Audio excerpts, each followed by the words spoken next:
I was in a junior police academy, and one of the cops told us about a call that they got a while back. And this is true, no joke. I'll tell you it like a story with the details that I know. A wife and a husband had recently just got married, and everything was going fine. They were just working towards having a nice house with 3 cars, 2 kids, and you know how it is, a normal family basically. Anyway, the husband and wife woke up one day and go on their usual routes. The husband kisses his wife goodbye and heads off for work. Nothing strange, except the wife notices that the husband left his glasses at home, which she knew he really needed for his work. She tried to call him, but he didn't pick up. She figures, whatever, I'm not doing anything today, so she decides to drop off his glasses to him.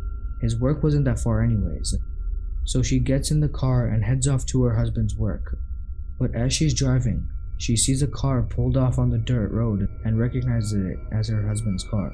So she pulls off the main road and down the dirt a bit to see if she sees her husband. Sure enough, she sees him standing off to the side of the road a bit. She gets out of the car and calls out his name. Then, what happens is something that she said that she could never ever forget. He turns his head to look at her, lights a match, and instantly catches fire. The woman, for a long time, was just standing there in shock. After she could gather the courage, she called the cops. The cops showed up, and, well, let's just say it was our police academy who was called. The cop showed us a picture of his body, ablaze in the fetal position, all charred up. They never found out why he did it. That's why this makes it so creepy. According to the wife, the husband had no signs of any mental issues, nor was he dealing with any stress. She said that she didn't know if somebody was blackmailing him. Maybe somebody was, but she says to her best knowledge, nobody ever did anything. He was always just fine and very happy and nice to others, which is why it makes it so creepy.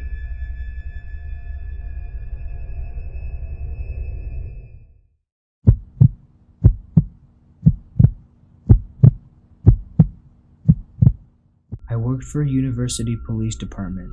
One night, we had a call about some kids who were messing around in one of the old shut-down dorms that they were trying to renovate.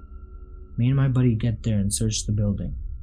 It was just 3 stories, so it didn't take us long to find these kids trying to have, well, I guess what you would call a ghost hunt. They were on the 3rd floor of the building in an old room, with cameras and stuff like that. So I asked what they were doing, and they said that there was a story about a girl who met her demise in the dorms, and they wanted to go record her voice on tape. Neither my buddy nor I believe in ghosts, so we just laughed at them, thinking they were crazy. I started putting their information in while my buddy was walking around the hall outside. Suddenly, we hear this blood-curdling scream coming from down the hall. My buddy goes to check it out, and I asked the kids if they had another friend. They told me they didn't. I call for my buddy on the radio, and he doesn't answer. So I grab the kids, and we go down to the stairs opposite of where my buddy had gone, and I get them outside. Even though these kids were messing around, I had to put their safety first, so I got them outside. I tried calling my buddy once again, and he didn't answer, so I went to look for him. I kept all the kids' IDs, in case they decided to book it. I found him on the 1st floor, shining his flashlight down into the basement. When I walked up on him, he just looked at me and said, "I hear footsteps down there." I told him we should go search it together.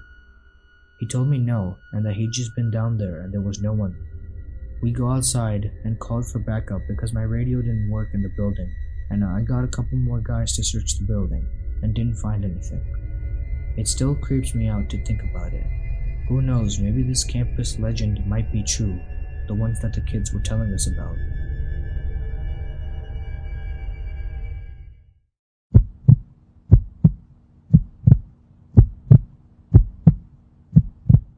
A lieutenant at my old department likes to tell the story of when he was a beat cop in northeastern Ohio in the 1980s. They got a call of car parts floating in a lake. Fearing someone was trapped underwater, they call in a dive team who found 15 cars parked in a row from the 1950s or something around that, about 25 feet below the surface. Due to the water damage and rust, they appeared to have been sitting there for quite some time. It appeared that when they were left there, they had been in perfect working order. All identification had been stripped off though. The lake was natural and had been there forever. They never did figure out who put the cars there. how they did it, or why they even did it.